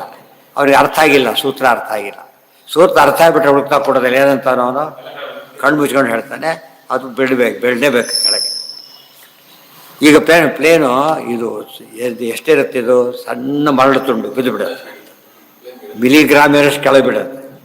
ಆದರೆ ಟನ್ಗಟ್ಟಲೆ ಮೇಲಕ್ಕೆ ಹಾರುತ್ತೆ. ಈ ಬುಟ್ಟಪಟ್ಟ ಆಯ್ತಲ್ಲ, ಅದಕ್ಕೆ ಅದು ಬೇರೆ ಕಾರಣ ಇದೆ. ಅದು ಉಪಾಧಿ. ಏನು ಉಪಾಧಿ? ಅಪ್ವರ್ಡ್ ಫೋರ್ಸ್ ಕ್ರಿಯೇಟ್ ಮಾಡಿಬಿಟ್ಟು ಬೀಳದಂತೆ ನೋಡ್ಕೋತಾರೆ. ಅದರಲ್ಲಿ ಬೀಳ್ತಿತ್ತು, ಅದು ಬಿದ್ದಿಲ್ಲ, ಬಿದ್ದಿಲ್ಲೇನು ಈಗಾಗಲೇ ಇಲ್ದವ್ರು ಬಿಡ್ತಾನೆ ಇರಲಿಲ್ಲ, ಹಾಗಾಗಿದೆ. ಸೊ ಒಂದು ಉಪಾಧಿ ಹೋಯ್ತು, ಬಿದ್ದೋಯ್ತು ಅಷ್ಟೇ. ಅರ್ಥ ಆಯ್ತಾ? ಎಲ್ಲ ತಿಳ್ಕೊಂಡ್ರೆ ಸಮಸ್ಯೆ ಬರೋದಿಲ್ಲ. ಅದು ಸೂತ್ರ. ಸೂತ್ರ ಓದಿದ ಮೇಲೆ ನಾವು ಅಲ್ಲೇ ಮರೆತು ಬಿಟ್ಬಿಡ್ತಾರೆ. ಅದಕ್ಕೆ ಜೀವನಕ್ಕೆ ಉಪಯೋಗನೇ ಆಗೋದಿಲ್ಲ. ಡೈಲಿ ಅಪ್ಲೈ ಮಾಡ್ಕೋಬೇಕು. ಅಪ್ಲೈ ಮಾಡ್ಕೊಂಡಾಗ ವಿಶೇಷವಾಗಿ ಆಗ ಜ್ಞಾನ ವಿಕಾಸವಾಗುತ್ತೆ, ಅಪರೋಕ್ಷ ಜ್ಞಾನಕ್ಕೆ ಕಾರಣ ಆಗುತ್ತೆ. ಅಲ್ಲಲ್ಲೇ ಬಿಟ್ಟುಬಿಟ್ರೆ ಏನು ಉಪಯೋಗ? ಅದಕ್ಕೆ ಎಜುಕೇಟೆಡ್ ಅಂತ ತಕ್ಷಣ ಒಂದು ಡಿಸಿಪ್ಲಿನ್ ಎಕ್ಸ್ಪೆಕ್ಟ್ ಮಾಡ್ತೀವಿ ನಾವು, ಹೊತ್ತಾನೆ. ಎಜುಕೇಷನ್ ಅಂದಮೇಲೆ ಒಂದು ಎಜುಕೇಟೆಡ್ ಪರ್ಸನ್, ಒಂದು ಕಾನ್ಸೆಪ್ಟ್ ಇದೆ ನಮ್ಮಲ್ಲಿ. ಆ ರೀತಿ ಸುಧಾರ ಗ್ರಂಥ ಓದಿದ್ದಾರೆ ಅಂದರೆ ಒಂದು ಕಾನ್ಸೆಪ್ಟ್ ಬಂದುಬಿಡ್ಬೇಕು ನಮ್ಮಲ್ಲಿ. ಅವರಲ್ಲಿ ಏನಿದೆ ನಮ್ಮಲ್ಲಿ ಇಲ್ಲ, ಅದು ಪಡ್ಕೊಂಡಿದ್ದಾರೆ ಅವರು. ಆ ಥರ ಗೌರವ ಬರಬೇಕು. ಅದೇ ರೀತಿ ಮೊದಲಿರೋದಾದ್ರೆ ಏನು ಉಪಯೋಗ? ಏನು ಬಂದಾಗಾಯ್ತು? ಈಗ ಹೇಳಿದ ಶಬ್ದ ಜೋರ ಮಾಡ್ತಾಯಿದ್ರೆ 1 ಇಂಚ್ ಮುಂದಕ್ಕೆ ಹೋಗ್ತಾ ಇಲ್ಲ. ಅದು ಇರಿಟೇಟಿಂಗ್. ಅದು ಶಬ್ದ ಮಾಡ್ತಾ ಮುಂದೆ ಹೋಗ್ಬಿಟ್ಟಿದ್ರೆ ಶಬ್ದ ಮಾಡಿ ಸಾರ್ಥಕ ಆಗೋದು. ಅದು ಶಬ್ದಗಳ ಸಾರ್ಥಕ್ಯ ಮುಂದೆ ಹೋದರೆ, ಶಬ್ದ ಅರ್ಥ ಆದರೆ ಸಾರ್ಥಕ್ಯ. ಅಲ್ಲಿ ಸ್ವಲ್ಪ ಡಪ್ ಮಾಡಿಬಿಟ್ರೆ ಡಿಕ್ಷನರಿ ಆಗುತ್ತೆ ಅಷ್ಟೇ. ಅದು ಅನ್ನಂ ಬ್ರಹ್ಮೇತಿ ಇತ್ಯಾದಿ ರೂಪ. ಏನು ಅನ್ನ ಅಂತ ಬ್ರಹ್ಮನ ಉಪಾಸನೆ ಮಾಡಿ, ಅದಕ್ಕೆ ಅನ್ನಂ ಅನ್ನಾದ ವಿಷ್ಣು ಸಹಸ್ರನಾಮ. ಅನ್ನನೇ ಬ್ರಹ್ಮ ಅಲ್ಲ, ಅನ್ನ ಶಬ್ದ ವಾಚ್ಯ. ಅನ್ನದಿಂದ ನಾವು ಬದುಕಿದ್ದೇವೆ ಅಂದರೆ ಬದುಕಿಗೆ ಕಾರಣ ದೇವರು ಅಂತ ಅರ್ಥ. ಅನ್ನ ದೇವರು ಅಂದರೆ ಅವನನ್ನು ಅವಲಂಬಿಸಿ ನಾವು ಬದುಕಿದ್ದೇವೆ. ಹೇಳುತ್ತೆ ತೈತ್ತಿರೀಯ, ಏತದಾಲಂಬನಂ ಪ್ರೋಕ್ತಂ ಏತದಾಲಂಬನಂ ಪರಂ. ಆಲಂಬನ ಅಂದ್ರೆ ಏನು? ಆಸರೆ. ಆಸರೆ ಹೈಯೆಸ್ಟ್ ಅಲ್ಟಿಮೇಟ್ ಆಶ್ರಯ ಯಾರು? ದೇವರು, ಭಗವಂತನೇ. ಅರ್ಥ ಆಯ್ತು? ಇದಿರ್ಬೇಕಿದು. ಅದು ಇವೆಲ್ಲ ಇಲ್ಲದವ್ರು ಬಿದ್ದೋಗ್ಬಿಡೋದು. ಮತ್ತು ಅಲ್ಟಿಮೇಟ್ ಭೂಮಿ ಬಂತು, ಮುಂದೆ ಅದನ್ನು ಹೊತ್ತು ಪರಮಾತ್ಮ. ಅಲ್ಲಿ ಅಲ್ಟಿಮೇಟ್, ಅವರಿಗೆ ಯಾರೂ ಇಲ್ಲ, ಸ್ವತಂತ್ರ. ಆ ರೀತಿ ಪ್ರತಿಯೊಂದನ್ನು ಯೋಚನೆ ಮಾಡಿದರೆ ಸ್ವತಂತ್ರ ಶಬ್ದ ಹೇಗೆ ಅರ್ಥ ಮಾಡ್ಕೊಂಡಿದ್ದೀವೋ ಗೊತ್ತಾಗುತ್ತೆ. ಯಥೋತೋ ಸ್ವತಂತ್ರ ಶಬ್ದ ನಮಗೆ ಅರ್ಥ ಆಗಿರೋದೆಲ್ಲ ಭಾರಿ ಅಸ್ವತಂತ್ರ ಅಂತಲೇ ಅರ್ಥ ಆಗುತ್ತೆ. ಎಲ್ಲ ಇಂಡಿಪೆಂಡೆಂಟ್ ಕಂಟ್ರಿಗಳು ಇಂಡಿಪೆಂಡೆಂಟ್ ಅಲ್ಲ. ಯಾಕೆ? ಆಡಳಿತಕ್ಕೆ ಇಂಡಿಪೆಂಡೆಂಟ್ ಅಷ್ಟೇ. ಬಟ್ ನಾವು ಬದುಕಲಿಕ್ಕೆ ನಾವು ಆಯಿಲ್ ನಾವು ಕೊಟ್ಟರೆ ಅವ್ರು ನೀರು ಅವ್ರು ಕೊಂಡ್ಕೊತಾರೆ. ಉಲ್ಟಪಟ್ಟ ನಮ್ಗೆ ಆಯಿಲ್ ಕೊಂಡ್ಕೊತೀವಿ, ಅವ್ರು ನೀರೇ ಕೊಂಡ್ಕೊತಾರೆ. ಅಷ್ಟು ಸ್ಕೇರ್ಸಿಟಿ ಇದೆ ನೀರಿದ್ದು. ಆದ್ದರಿಂದ ಅವಲಂಬನೆ ಇಲ್ಲದಿದ್ದ ಅಂಥ ಸ್ವಾತಂತ್ರ್ಯ ಯಾರಿಗೂ ಇಲ್ಲ, ದೇವರಿಗೆ ಮಾತ್ರ. ಏನು ಇವೆಲ್ಲ ರಿಲೇಟಿವ್ ಸ್ವಾತಂತ್ರ್ಯ ಅಷ್ಟೇ. ಆಸ್ಪತ್ರೆಯಿಂದ ಬಂದ ಚೇರ್ಮನ್ ಇಳಿಸಿ ಓಡಾಡ್ತಾರೆ, ಇನ್ನು ವೀಲ್ ಚೇರ್ ಬಿಟ್ಬಿಟ್ಟೆ, ಐ ಆಮ್ ಇಂಡಿಪೆಂಡೆಂಟ್. ಎಂಥ ಇಂಡಿಪೆಂಡೆಂಟ್ ಇದು?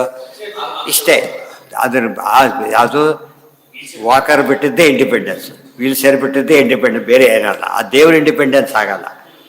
ಯಾವ ಕಾಲಕ್ಕೂ ಎಷ್ಟು ಮಾತ್ರಕ್ಕೂ ಏನೂ ಅವಲಂಬಿಸೋದಿಲ್ಲ. ಇದು ಭಾರಿ ಇಂಪಾರ್ಟೆಂಟ್. ಆ ಸ್ವಾತಂತ್ರ್ಯ ಶಬ್ದನೇ ಮನನ ಮಾಡಬೇಕು. ಯಾವ ರೀತಿ ದೇವರಲ್ಲಿ ಮಾತ್ರ ಬಿಡೋದವ್ರಿಗೆಲ್ಲ ಅಪ್ಲೈ ಆಗೋದೇ ಇಲ್ಲ. ಅದಕ್ಕೆ ಯುನಿಕ್ ವರ್ಡ್. ಚೀಫ್ ಅಂತ ತಕ್ಷಣ ಯುನಿಕ್. ಇವನು ಚೀಫ್ ಅಂತ ಹೇಳಿದ್ರೆ ಹೇಳ್ತಾರೆ, ಇವ್ರು ಚೀಫಾಗಿ ಹೋಗ್ಬಿಡ್ತಾನೆ. ಉಪಯೋಗ. ಇದು ಚೀಫ್ ಅಂದಮೇಲೆ ಇನ್ನೊಬ್ರಿಗೆ ಕೇಳಕ್ಕೆ ಹೋಗಬಾರ್ದು, ಬಿಟ್ಬಿಡಬೇಕು. ಇದು ಸಮನ್ವಯದ ಹಿಂದೆ ಯೋಚನೆ ಮಾಡೋದನ್ನೇ ಅಭ್ಯಾಸ ಮಾಡಬೇಕು. ಅದನ್ನು ಹೇಳ್ಕೊಡ್ತಾರೆ. ಅನುವ್ಯಾಖ್ಯಾನ ಪೂರ್ತಿ ಏನು ಅಂದರೆ ಹೇಗೆ ಅಪ್ಲೈ ಮಾಡ್ಕೋಬೇಕು. ಬ್ರಹ್ಮಸೂತ್ರ ಅರ್ಥದಲ್ಲಿ ಅಪ್ಲೈ ಮಾಡ್ಕೊಂಡು ತೋರಿಸ್ತಾರೆ. ಈ ರೀತಿ ಬರೆಯೋ ಅಲ್ಲೇ ತೋರಿಸಿದ್ರೆ ಎಲ್ಲ ಕನ್ಫ್ಯೂಷನ್ ಆಗೋದು ಜನಗಳಿಗೆ. ಯಾಕೆ ಸೂತ್ರ ಹೈಯೆಸ್ಟ್ ಶಾಸ್ತ್ರ ಅದು. ಅದನ್ನು ಎಷ್ಟು ಡಿಟೇಲಾಗಿ ಹೇಳಿದ್ರೆ ಜನಕ್ಕೆ ಉಪಯೋಗ ಆಗುತ್ತೆ. ಆದ್ದರಿಂದ ಹಾಗೆ ಮಾಡಬೇಕು. ಉಪ್ಪು ಮತ್ತೆ ಉಪ್ಪು ಹಾಕಿ ಉಪ್ಪು ಬೇಕಾ ಬೈದು ಕಳಿಸ್ಬಿಡ್ತಾರೆ. ಆದರೆ ಅದೇ ಬಿದ್ದರೆ ಖುಷಿ ಆಗುತ್ತೆ. ಭಾಳ ಮುಖ್ಯ ಪದಾರ್ಥನ ರಿಪೀಟ್ ಮಾಡಿ ಕೇಳ್ತಾನೆ. ಹಾಕಬೇಕು, ರಿಪೀಟ್ ಮಾಡಬೇಕು. ಅನ್ಯಾಸು ಚೈತದ್ದು ಅದೇ ಹೇಳಿ. ಇದು ಎಲ್ಲಿಗಷ್ಟೇ ಮಾಡಬೇಕೀಗ? ಉಪನಿಷತ್ತಿಗೆ ಅಷ್ಟೇ ಅಲ್ಲ, ಉಪನಿಷತ್ತುಗಳಿಗೆ ಅಷ್ಟೇ ಅಲ್ಲ, ವೇದಗಳಿಗೆ ಅಷ್ಟೇ ಅಲ್ಲ, ಎನಿ ಶಾಸ್ತ್ರ ಈ ಲೈಟಲ್ಲಿ ನೋಡಬೇಕು. ಅದಕ್ಕೆ ಪರವಿದ್ಯಾ ಅಂತ ಹೆಸರಾಯಿತು. ಪರವಿದ್ಯೆ ಅಲ್ಟಿಮೇಟ್. ಇದ್ರ ಹೆಲ್ಪ್ ಇಲ್ಲದೆ ಹೋದರೆ ಯಾವುದನ್ನು ನಾವು ವಿಷ್ಣು ಪರ ಅಂತ ತಿಳ್ಕೊಳ್ಳೋಕೆ ಆಗ್ತಿರಲಿಲ್ಲ. ಮಾಡಿಕೊಟ್ರು. ಆನಂದಮಯ ಇತ್ಯಾದಿ ಶಬ್ದೈರ್ವಾಚ್ಯೋ ಹರಿಹಿ ಸ್ವಯಂ. ಆದರೆ ಪರಮಾತ್ಮನೇ ಇತ್ಯಾದಿ ಶಬ್ದದಿಂದ ಆನಂದಮಯ, ವಿಜ್ಞಾನಮಯ, ಪ್ರಾಣಮಯ ಅವೆಲ್ಲ ಮನೋಮಯ ಎಲ್ಲ ಬಂದೋಯ್ತು. ಉಪಲಕ್ಷಣತ್ವಂಶ ಉಳಿದವರಲ್ಲಿ ಏನು ಆನಂದಮಯ ಮಾತ್ರ ಕೊಡ್ಸೋಕೆ ಹೊರಟ್ರೆ ಹೊರತು ಉಳಿದು ಹಾಕ್ಬಿಟ್ಬಿಟ್ರು. ಉಳಿದು ಹಾಕೋ ದೇವರಲ್ಲ ಅಂತ ಹೇಳಿಬಿಟ್ರು. ಅವು ದೇವರೇ. ಅಂದರೆ ಪ್ರತಿ ಸೂತ್ರಕ್ಕೂ ಆಚಾರ ಕಾಂಟ್ರಿಬ್ಯೂಷನ್ ಇದೆ. ಕೆಲವು ಸೂತ್ರ ತಪ್ಪರದಿದ್ರು, ಕೆಲವು ಸೂತ್ರ ಸರಿ ಇತ್ತು, ಇಲ್ಲ. ಪ್ರತಿ ಸೂತ್ರವನ್ನು ಸರಿ ಮಾಡಬೇಕಾಗಿತ್ತು. ಉಪಲಕ್ಷಣತ್ವೇ ಶಬ್ದಾನಾಂ ಆನಂದಮಯ ಪೂರ್ವಿಣಾಂ ಸೂತ್ರಸ್ಯ ಅಲ್ಪಾಕ್ಷರತ್ವೇನ ಸರ್ವಶಾಖಾ ವಿನಿರ್ಣಯೇ. ಸೂತ್ರಗಳು ಯಾವಲ್ಲ ಅಲ್ಪಾಕ್ಷರ ಇರಬೇಕು. ಕಡಿಮೆ ಅಕ್ಷರ ಇದ್ದಷ್ಟು ಸೂತ್ರ ಅಂತ ಕರೀತಾರೆ. ಸೂತ್ರ ದೊಡ್ಡದಾದಷ್ಟು ಸೂತ್ರ ಅಲ್ಲ, ಭಾಷ್ಯ ಆಗುತ್ತೆ. ಇನ್ನೂ ದೊಡ್ಡದಾದ್ರೆ ಟೀಕಾ ಆಗುತ್ತೆ, ಇನ್ನೂ ಟಿಪ್ಪಣಿ ಆಗುತ್ತೆ. ಇಲ್ಲ ಹೋದರೆ ಅನುವಾದ ಆಗಿಬಿಡುತ್ತೆ. ಈ ಥರ ಬರುತ್ತೆ. ಕಾಂಪ್ಯಾಕ್ಟ್ ಭಾಳ ಜಾಸ್ತಿ ಆಗ್ಬಿಡುತ್ತೆ. ಇವತ್ತು ಗೋಲ್ಡ್ ಯಾತಕ್ಕೆ ಮಹತ್ವ ಬಂತು? ಅಷ್ಟು ಕಾಂಪ್ಯಾಕ್ಟ್, ಅಷ್ಟು ವ್ಯಾಲ್ಯೂ ಇದೆ. ಇಷ್ಟು ಹಿಡ್ಕೊಂಡ್ರೆ ಸಾಕು. ಎಷ್ಟು ದುಡ್ಡಿದೆ ಕೈಯೊಳಗೆ. ಅಷ್ಟು ದುಡ್ಡು ಕ್ಯಾಶ್ ಇಟ್ಕೊಳ್ಳೋಕ್ಕಾಗೋದಿಲ್ಲ. ಲೋಹ ಬೇರೆ ಲೋಹ ಹತ್ರ ಶಕ್ಯನೇ ಇಲ್ಲ. ಸೂತ್ರಸ್ಯ ಅಲ್ಪಾಕ್ಷರತ್ವೇನ. ಇದು ಪ್ರಶ್ನೆ. ಇದು ಸಿಂಪಲ್ ನೋಡಿ. ಶಾಸ್ತ್ರ ಯೋನಿತ್ವ ಅಂತ ಹೇಳಿದರು. ಇನ್ನು ಸ್ವಲ್ಪ ದೊಡ್ಡದು ಮಾಡಿದರೆ ಸಚ್ಛಾಸ್ತ್ರ ಯೋನಿತ್ವ ಅಂತ ಹೇಳಬೇಕಾಗಿತ್ತು. ಇನ್ನೂ ದೊಡ್ಡದು ಮಾಡಿದರೆ ಋಗಾಜ ಸಚ್ಛಾಸ್ತ್ರ ವೇದಿತ್ವ ಆಗಬಾರ್ದು. ಋಗ್ಯಜು ಸಾಮಾತ್ರ ಹೇಳಬೇಕಾಗಿತ್ತು, ಬಿಟ್ಟುಬಿಟ್ರು. ಹೋಲಿ ಶಾಸ್ತ್ರೈಕ ಯೋನಿತ್ವ ಅಂತ ಕೂಡ ಹೇಳಲಿಲ್ಲ. ಶಾಸ್ತ್ರ ಯೋನಿತ್ವ ಅಂತೇನೋ ಶಾಸ್ತ್ರೈಕ ಯೋನಿ ಅಂತಲೇ ಅರ್ಥ. ಅದಕ್ಕೆ ಸೂತ್ರದ ಭಾಷೆ ಇರೋದೇ ಹಾಗೆ ಸೇರಿಸ್ಕೊಂಡೇ ಓದಬೇಕು. ಅದಕ್ಕೆ ಅಲ್ಲಿ ಹೇಳಕ್ಕೆ ಸದಾಗಮೈಕ ವಿಜ್ಞೇಯಂ ಹೇಳಿ. ಸದಾಗಮ ವಿಜ್ಞೇಯಂ ಅಂತ ಹೇಳಲಿಲ್ಲ. ಅಷ್ಟು ಹೇಳಿ ಹಾಗೆ ಹೇಳಬೇಕಾಗಿದೆ. ಸದಾಗಮ ಜ್ಞೇಯಂ ಅಷ್ಟೇ. ಸದಾಗಮ ಜ್ಞೇಯಂ, ಆಗಮೈಕ ಜ್ಞೇಯ, ಸದಾಗಮೈಕ ವಿಜ್ಞೇಯ. ಸೊ ಅದಿಷ್ಟ ತತ್ವನಿರ್ಣಯ ಪೂರ್ತಿ ಶಾಸ್ತ್ರಯೋನಿತ್ವಾದಿಕರಣದ ಅರ್ಥ ಆಗೋಯ್ತಾಗ. ಪುನಶ್ಚ ಉಪಲಕ್ಷಣತ್ವೇ ಶಬ್ದಾನಾಂ ಆನಂದಮಯ ಪೂರ್ವಿಣಾಂ. ಉಪಲಕ್ಷಣ ಅಂದ್ರೇನು? ಒಂದು ಹೇಳಿದ ಮೇಲೆ ಅಲ್ಲಿ ಕಾಗೆಗೆ ಬಂದರೆ ಓಡಿಸೊಂದು ಬಿಡ್ತಾನೆ. ಕಾಗೆ ಓಡಿಸ್ತಾರೆ. ಏನೋ ಒಂದು ಗುಬ್ಬಿ ಓಡಿಸ್ಲೇ ಇಲ್ಲ ಅವನು. ಯಾಕಂದ್ರೆ ಕಾಗೆಗೆ ಎರಡೂ ಅಲ್ಲ ಆದ್ದರಿಂದ ಓಡಿಸ್ಲಿಲ್ಲ. ಆ ಮಾತಿಗೆ ಅರ್ಥ ಏನು? ಸಂಬಂಧಪಟ್ಟಿದ್ದೆಲ್ಲ ಅದಕ್ಕೆ ಉಪಲಕ್ಷಣ ಅಂತ ಕರೀತಾರೆ. ಒಂದು ಹೇಳಿದರೆ all similar to be understood. ಅದಕ್ಕೇನಂತ ಹೆಸರು? ಉಪಲಕ್ಷಣ ಅಂತ ಹೇಳ್ತಾರೆ. ಉಪಲಕ್ಷಣತ್ವಂ ಶಬ್ದಾನಾಂ ಆನಂದಮಯ ಪೂರ್ವಿಣಾಂ ಸೂತ್ರಸ್ಯ ಅಲ್ಪಾಕ್ಷರತ್ವೇನ ಸರ್ವಶಾಖಾ ವಿನಿರ್ಣಯೇ. ಸರ್ವಶಾಖೆಗಳು ಅಂದರೆ ವೇದಗಳು ಎಲ್ಲ ಶಾಖೆಗಳು. 4 ವೇದಗಳು. ಅಯ್ಯೋ, ಒಂದೊಂದು ವೇದಕ್ಕೆ ಎಷ್ಟೆಷ್ಟು ಶಾಖೆಗಳು, ಉಪಶಾಖೆಗಳು, ಸೂಕ್ತಗಳು ಕೊನೆಗೆ ಬಂದುಬಿಟ್ರೆ ಸೂಕ್ತದ ಮಂತ್ರಗಳು, ಆಮೇಲೆ ಅಕ್ಷರಗಳು, ಪದಗಳು, ಅಕ್ಷರಗಳು, ಅದೆಲ್ಲವೂ ವಿಷ್ಣುಪರ ಆಗಬೇಕು. ಪುನಶ್ಚ ಪ್ರಾಪಕಾಧ್ಯೇತೋ ತತ್ರಾಧಿಕರಣಾಂತರಂ ಸರ್ವೇ ವೇದ ಆಮನಂತಿ ಯತ್ಪದಂ ತು ಇತಿ ಹಿ ಶ್ರುತಿ. ಅದು ಎಲ್ಲ ಪದಗಳು ಅಂತ ಹೇಳೋದಕ್ಕೋಸ್ಕರ ಒಂದು ಸೂತ್ರ ಬದಲು ಎಕ್ಸ್ಪ್ಲೇನ್ ಮಾಡ್ತಾ ಹೋದ್ರೆ ಹಾಗೇನೆ ಎಲ್ಲ ಕಡೆ ತಿಳ್ಕೊಳ್ಳಿ ಅಂತೇಳಿ. ಅದಕ್ಕೆ ಪುನಶ್ಚ ಪ್ರಾಪಕಾಧ್ಯೇತೋ ತತ್ರ ಅಧಿಕರಣಾಂತರಂ. ಬೇರೊಂದು ಅಧಿಕರಣವನ್ನು ತಿಳಿಯೋಕ್ಕೋಸ್ಕರ ಮಾಡಿದರೆ ಹೊರತು ಒಂದು ಅಧಿಕರಣ ಸರಿಯಾಗಿ ಓದಿಬಿಟ್ರೆ ಏನಾಯ್ತು? ಇಡೀ ಬ್ರಹ್ಮಸೂತ್ರ ಗೊತ್ತಾದಾಗ ಲೆಕ್ಕ. ಯಾರಿಗೆ? ಭಾರಿ ಬುದ್ಧಿವಂತರಿಗೆ. ಉಳಿದವ್ರಿಗೆ ಏನು ಮಾಡಬೇಕಾಗ? ಹೇಳಬೇಕು. ಪ್ರತಿ ಭಾರಿ ಬುದ್ಧಿವಂತನಿಗೆ ಬಾಯಿ ಬಿಟ್ಟು ಕೂಡ ಹೇಳಬೇಕಾಗಿಲ್ಲ, ನೋಡಿಬಿಟ್ಟು ಅರ್ಥ ಮಾಡ್ಕೊಂಡ್ಬಿಡ್ತಾನೆ. ನೋಡ್ತಾನೆ, ಈ ನೋಡಿದ ತಕ್ಷಣ ಏನು ಮಾಡಬೇಕು ಅಂತ ಎಲ್ಲ ಗೊತ್ತಾಗಿದೆ. ಅರ್ಥ ಸೂಚಿ ಮಾಡಿಬಿಡುತ್ತೆ. ಕೆಲವರು ಬಾಯಿ ಬಿಟ್ಟು ಹೇಳಿದ್ರು ಒದರಿದ್ರು ಗೊತ್ತಾಗೋದಿಲ್ಲ, ರಿಪೀಟ್ ಮಾಡಿದ್ರು ಗೊತ್ತಾಗೋದಿಲ್ಲ. ಅದು ಇದು ಹಾಗಲ್ಲ. ನೋಟದಲ್ಲಿ ಎಷ್ಟೋ ಜನ ದೊಡ್ಡ ದೊಡ್ಡ ಲೆವೆಲಲ್ಲಿ ಅಷ್ಟೇ ಮಾತಾಡೋದು, ಜಾಸ್ತಿ ಮಾತಾಡೋದಿಲ್ಲ. ಏನೋ ಹೇಳಬೇಕಾಗಿರುತ್ತೆ. ಆ ರೀತಿ ಮಾತಾಡಿದ್ರೆ ಒಂಥರ ಇದಾಗಿಬಿಡುತ್ತೆ. ಸುಮ್ಮನೆ ಮಾತಾಡ್ತಾ ಈಗ ಅಂದ್ಬಿಡೋದು. ಅವನಿಗೆ ಅರ್ಥ ಆಗಿರುತ್ತೆ ಅವರಿಗೆ. 5 ಅಂತ ಅರ್ಥ ಅವರಿಗೆ.